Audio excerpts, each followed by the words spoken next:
Hello Exile, welcome to my today videos about PoE 2, and in today's video I'm gonna bring to you guys the new funny thing idea I have been thinking about during last 3 days, and also start from the teaser of GG. Now let's get into it.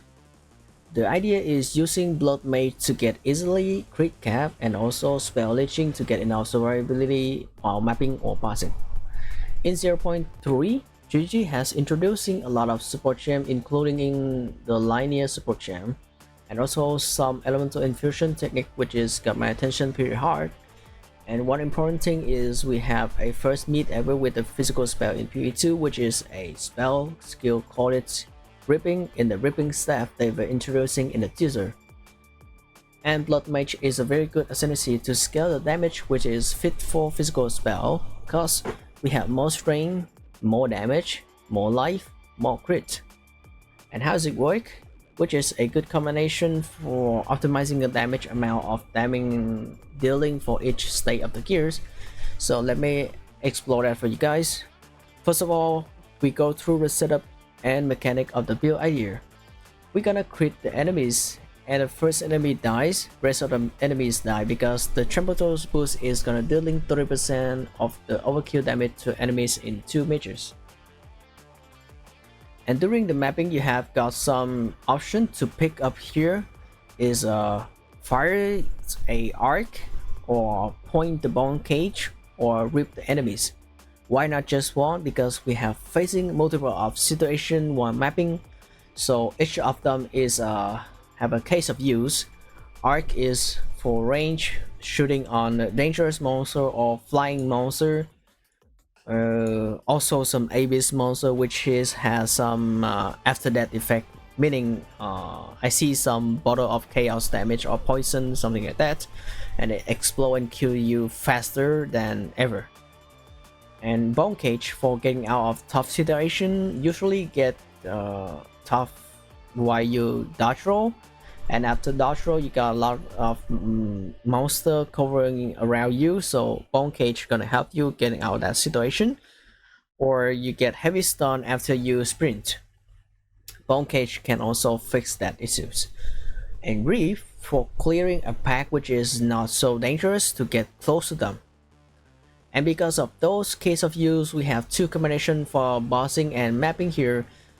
And for bossing, we're gonna place Orb of Storm, Frost Bomb, and curse the vulnerability, then tap on the both life and mana floss to recover to be more brave to hit the bone cage for pinning, then Bone Storm for max duration of itself and release for the bosses on the bosses before it getting out of pinning state. After the setup, we're now able to hit the bosses by Reap maybe 3-4 times, then the boss will die. It depends on how tanky the boss is. So for mapping, we're gonna shoot flying monster by arc, so no worries if you miss, it will chain from other monster and the whole pack will die. Okay, for faster monster, use bone cage to kill them, because bone cage also has a higher crit chance, so they will also die, and Chaso will do the rest.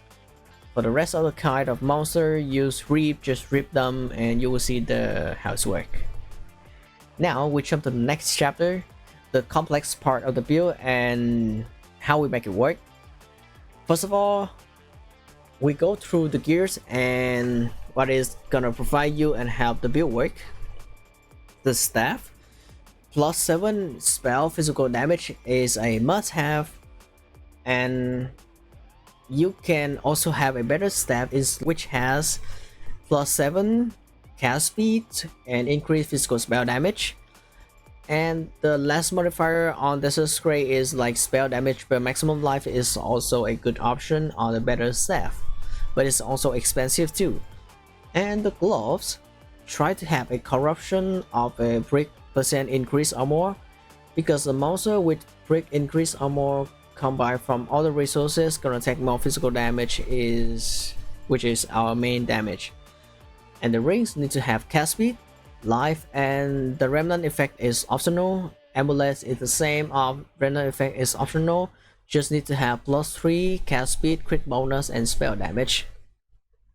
The boost is the main thing of the build just after the staff.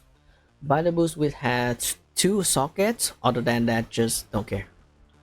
Ingenuity build gonna give you more buff for ring amulet, also give you have more slot of charms. Now, the gem setup. My favorite part is first one, of course, Reap. The last slot of Reap is gonna be hurt. Rest of the slot is going to be a extraction, concentrate area, rapid casting, and deliberation. For the Reap is I believe this is you can play around about the setup of the support chain, but from my understand of experiencing the build, I believe this setup is gonna be the best one in slot for Reap. And the next one is Cast on Creek, which has DD socket with the soft fire. Soft fire is gonna give you chaos damage, contribute to flammability and igniting too, and give the supported skill percent damage as extra chaos, percent fire as extra chaos. So the next one, a Bone Storm. The Bone Storm is had itself the Uruk Smelting. Uruk Smelting is a must-have in slot because it's break like 70% more or more from the monster. And so it's meaning more damage because physical damage gonna be more strong on the monster has a more break. And Bone Storm gonna have these kind of supported skill gem in here, and you guys can see the detail in the bobbing. I will pop it later on. Okay, and for the bone cages here, the bone cage gonna have astral protection, spell echo, rapid casting, and light tap to just not eating a lot of mana. And the last slot of the bone cage is Zenith, which is the one increase your damage. And Frostbomb, Orb of Storm, both of them is socketed by the lineage supported, which is gonna gain cold damage and lightning damage as extra chaos. The rest of the support gem is mandatory. You can pick whatever you want, or these two is just for a extra damage. And also try to get a gem which is have yourself a big amount of damage for both of them. And for arc, I believe it in using here of the chain, Silent Temper, and also the Vienta Profusion is gonna be the best option for this one, including Ambush for got more crit chance. So then the Silent Temper gonna give you a War Shard, which is gonna help you fire just like a Nova in bow build, but we are casting spell in the same way, and we also have a projectile go around your body, so monster cannot get close to you, but it has chance, so it's not always. So it's a little bit weaker than bow. But yeah, we have back the chance, so after it's flying and it's returned to you, and also it's chance, it is more chance to hit the monster than whatever it crit, monster die. The rest of the pack is die. And the last slot of the arc is, I believe it's gonna be a light tap or efficiency. It depends on you. But for my option, I'm gonna pick the life tap to get more damage, because we're not gonna shoot the skill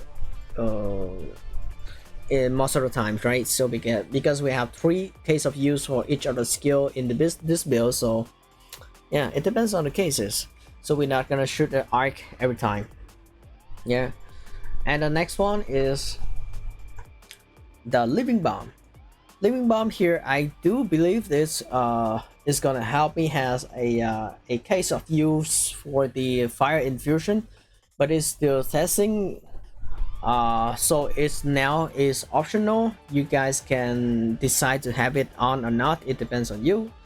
And so on, you're gonna have these 3 elemental damage as extra chaos, which is fire, lightning, and cold, by using 3 type of the linear support gem. Okay, and for the passive trees, I'm using myself the combo jewel like this. And the first one is the From Nothing, which is allocate around the CI. So meaning we can select all the extra chaos nodes here.